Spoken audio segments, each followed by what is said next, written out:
Quand on fait un match de merde, on a un résultat de merde. On a commencé, on glisse, on prend un but. Après, on avait identifié sur le coup de pied arrêté, on en prend un deuxième. Bon, on a poussé pour revenir et voilà. Et après, on a 3-4 situations pour mettre le 3-2, on met pas. Et on est en complet déséquilibre. C'est impossible. C'est impossible de prendre un but à la dernière seconde à l'extérieur en étant contré. C'est pas possible. Il faut respecter le football à un moment donné. Vous regrettez notamment les contre-attaques avant sur Non, mais je regrette contre-attaque. Je regrette qu'on soit pas replacé, qu'on soit pas en place. Après, on a été handicapé par 2 changements très rapidement, ce qui fait qu'après on est limité avec les changements. Je pense qu'à 2-2, je fais un autre changement, mais voilà, c'est comme ça.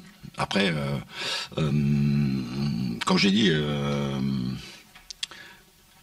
Il y a des moments où tu es frustré parce que tu mérites autre chose, parce que tu fais autre chose aujourd'hui. Aujourd'hui, on a perdu tous les duels en première mi-temps. On a été en dessous de ce qu'on fait ces derniers temps. Et voilà. Et aujourd'hui, on est puni. On est puni parce qu'on fait pas ce qu'il faut pour faire un résultat.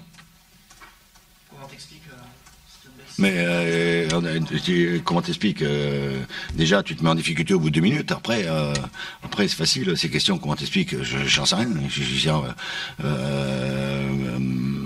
Voilà, on est tombé sur une équipe qui nous a rentré dedans, mais c'est pas une excuse. Je crois qu'on a aujourd'hui, on donne le match à Nîmes et pas autre chose. Donc c'est une grosse piqûre de rappel.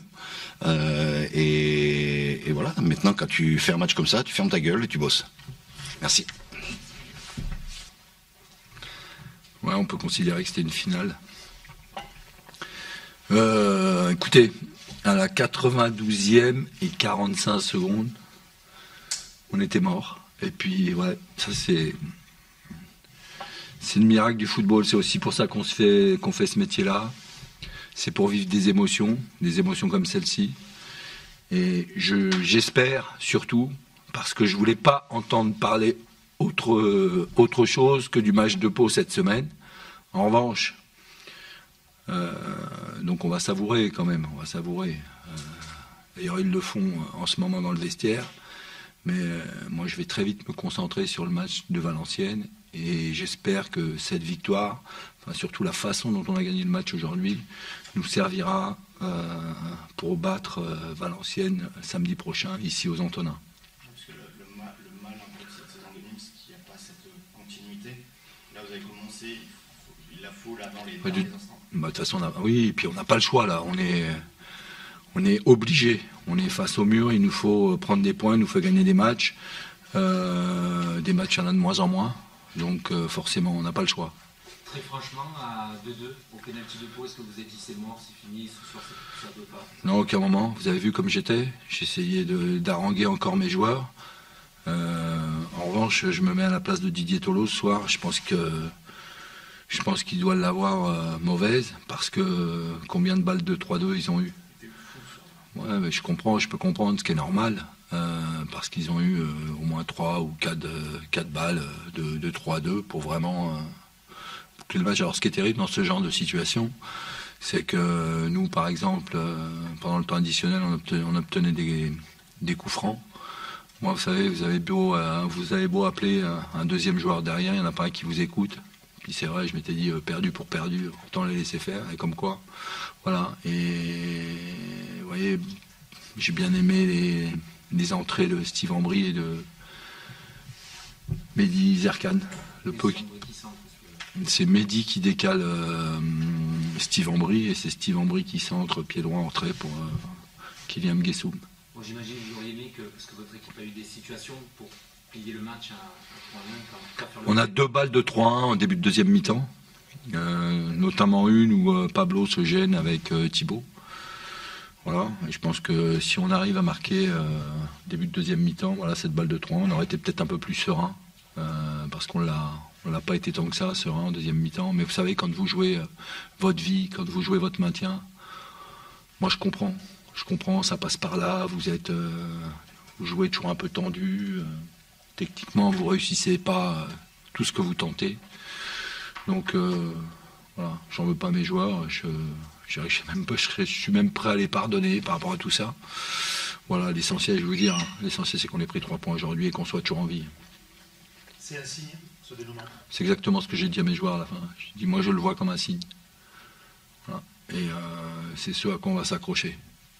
Moi, oui, je le vois comme un signe. Mais quand on va chercher comme ça une victoire au bout, sous la pluie, à 93e, un défenseur qui marque, des éléments. Ben, vous avez vu. Ça peut pas rester comme ça. Bah, je me dis, c'est pas possible, c'est le bon Dieu qui nous envoie un signe, c'est le bon Dieu qui nous a aidés aujourd'hui. Voilà, c'est ce que je me dis. Kylian marque en plus son premier but en pro. Ah, c'est son premier but? Je le savais pas. Ah, bah, ouais, franchement, c'est bien. Bah, c'est, voilà. Voilà, c'est exactement, c'est quelqu'un de la formation, ni moi, c'est quelqu'un de la région. Je savais pas que c'était son premier but, et ben, je le féliciterai encore davantage. C'est bien, je suis content pour lui. Ce qui est fou, c'est qu'il soit là à ce moment-là. Ouais, alors, c'est ce qu'on disait là, on en parlait tout à l'heure, le staff, on s'était dit, 5 minutes avant, il était cuit de chez cuit. Et d'un seul coup, il ressuscite, il surgit, vous voyez, comme quoi le football. Mais moi, je vais vous dire franchement, et en plus j'en ai parlé cet après-midi, notamment pendant la causerie, mais je leur en avais parlé également cette semaine, je leur ai dit, vous savez, moi le football, si c'est terne, si je vis pas tout ça, voilà, ça me passionne pas. C'est pour ça qu'on fait ce métier-là, c'est pour vivre des émotions aussi fortes que celle-ci. Ouais, à Guingamp, exactement. Ça m'a fait penser la victoire à la 80, je sais plus combien, 93 ou 94e à Guingamp. Donc voilà, mais il ne faut pas que ce soit un feu de paille. Il faut que ça nous serve à quelque chose et il faut absolument bien se préparer toute la semaine pour aborder ce match de Valenciennes qui sera... de toute façon, tous les matchs vont être capitaux jusqu'à la fin, mais match après match. Donc, prochain objectif, celui de Valenciennes, samedi prochain aux Antonins. Voilà, je suis content pour les garçons, ça fait du bien de les voir, puis elle va nous faire du bien, ça regalvanise surtout. Oui, sur un Thibaut Vargas, qui pour le coup est passé un peu dans la lumière, il tire les coups de pied arrêtés. Il a bien tiré les coups de pied arrêtés, puis il a surtout fait, combien de temps je l'ai laissé sur le terrain 65 minutes, il a fait 65 très bonnes minutes, j'ai bien aimé, oui, il a été très bon. Bien tiré les coups de pied arrêtés, oui, parce que, bon voilà, ça fait partie de ses qualités, il a vraiment c'est le cas de dire, une qualité de centre, une qualité de frappe. Donc, ouais, moi, je suis pas surpris, quoi. C'est aussi ça, c'est pas que ça. Quand je fais jouer Thibaut, il était actif sur son côté droit, il a défendu quand il fallait défendre, il a attaqué quand il fallait attaquer. Non, j'ai bien aimé son match. Voilà, c'est aussi ça, faire tourner un groupe et à un moment donné, faire jouer ceux qui sont un peu plus frais, plus en forme que d'autres. Voilà. Est-ce que l'idée de faire débuter Nicolas sur le banc, c'était... Nico, vous savez, moi je me dois d'être, je sais pas, mais c'est comme ça que je conçois le métier d'entraîneur. Je pense qu'il faut être loyal, les matchs, il faut les revoir, mais j'avais pas besoin de revoir sa prestation de Paris. Et je crois que tous les deux, on était d'accord, et il a compris pourquoi il était sur le banc ce soir. Voilà. Quelques semaines, je t'avais posé la question sur passer à 2 attaquants. Tu l'as fait ce soir, tu as trouvé ton schéma. Ouais, non, mais là, je suis même plus à essayer de trouver mon schéma. Franchement, je suis même pas... Non, oui, alors à un moment donné, vous avez vu, c'était Pablo qui jouait, c'était 4-4-1-1 exactement. Après, à 2-2, il a fallu... j'ai mis Steve dans l'axe avec... fait passer Nico Benezet à droite. Donc on a joué aussi avec 2 attaquants. Ouais, mais bon, vous savez, entre le 4-2-3-1, 4-4-1-1, 4-4-2, bon... Voilà. Après, ça dépend qui joue, si c'est Malik qui joue, qui est-ce qui joue à ses côtés.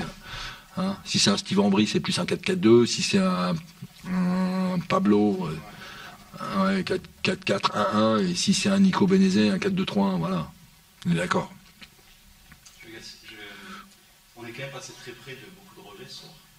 Qu'est-ce qu'il a manqué, selon vous, au moment où Nîmes menait, justement, pour enfoncer le clou? On sentait que c'était possible, mais il n'y avait pas... Ce qui nous a manqué, c'est tout simplement la précision technique pour justement mettre cette balle de 3-1, parce qu'on a 2 occasions. On a 2 balles de 3-1 et on a techniquement fait pas le geste juste. Voilà, c'est tout. Il n'a manqué que ça. Donc à partir du moment où vous mettez pas ce 3e but qui vous met à l'abri, voilà. Après, vous êtes justement à l'abri de rien. Et il y a ce pénalty, d'ailleurs, je crois que c'est Axel qui fait pénalty. Ouais. C'est ça? Il y a pénalty, il n'y a rien à dire? J'en sais rien, j'ai pas revu. Il apporte tout, Mais là, Donc il y a pénalty. Mais bon, ça reste anecdotique. J'ai comptabilisé 15 situations de but pour vous. Aujourd'hui, Avec énormément de coups arrêtés. alors, on a eu des situations qui ont été annihilées par des cartons jaunes. Aussi. Je ne reproche pas l'arbitre, hein. Il a fait son arbitrage. Mais moi, je mets ça aussi parce que pour moi, c'était des vraies situations.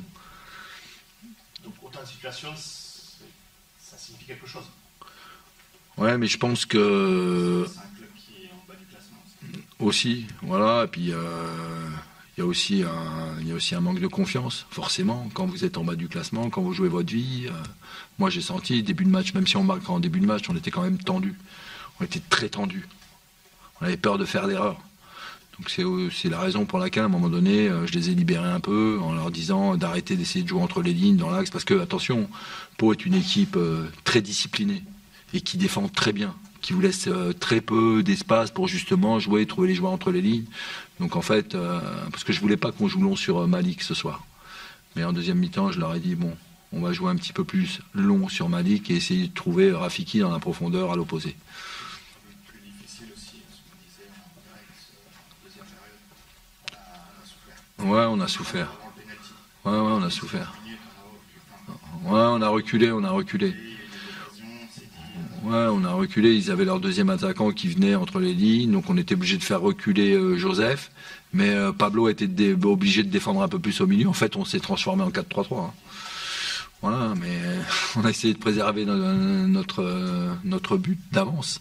Malheureusement, ça n'a pas suffi. C'est pas simple quand vous êtes dans cette position. Vous jouez pas de la même façon, vous n'êtes pas libéré de la même façon. Tu sais que tu as l'équipe qui est pas pour jouer ça, plus pour marquer plus un but que plutôt défendre. Exactement. Je suis d'accord. Puis voilà, je pense que l'absence de Jens aussi s'est ressenti ce soir. Si vous battez Valenciennes, vous reviendrez à 2 points du maintien. Ça va vite le foot. Mais après on va à Caen. Mais on va parler que de Valenciennes. Mais exactement, oui, le football ça va très vite, très vite. Non mais je suis d'accord avec vous. Ouais, mais on va tout faire pour. Hein. Franchement, croyez-moi, on va tout faire pour. Mais il a fait un gros match ce soir.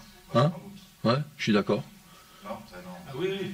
Oui, je suis d'accord avec vous. Il a fait le match qu'on attendait de lui. Oui, je suis très satisfait du match de Malik. Après, moi j'ai besoin aussi d'avoir un peu de variété sur le banc de touche ou pour démarrer la rencontre. Donc j'espère que dès lundi, on va mettre Lys Mousset va commencer à retoucher le ballon. C'est le seul que vous allez pouvoir récupérer pour les blessés pour la semaine prochaine. Oui. Et je pense que je vais récupérer Moussa Koné aussi dans l'entraînement qui avait eu un problème familial. Donc je pense qu'il sera là lundi. Il pourrait y avoir 2 attaquants de plus. Ouais, 2 choix supplémentaires surtout. Parce que là c'est vrai que en termes de choix, ça me nuisait. Et Malik, ça faisait 6 matchs qu'il avait pu marquer. C'était à Bastia le dernier match. Ça va lui faire du bien. C'est vrai, dans les têtes, c'est bien. Mais vous savez, les voir dans le vestiaire joyeux comme ils étaient, voilà. Moi, ça me suffit à mon bonheur. Voilà.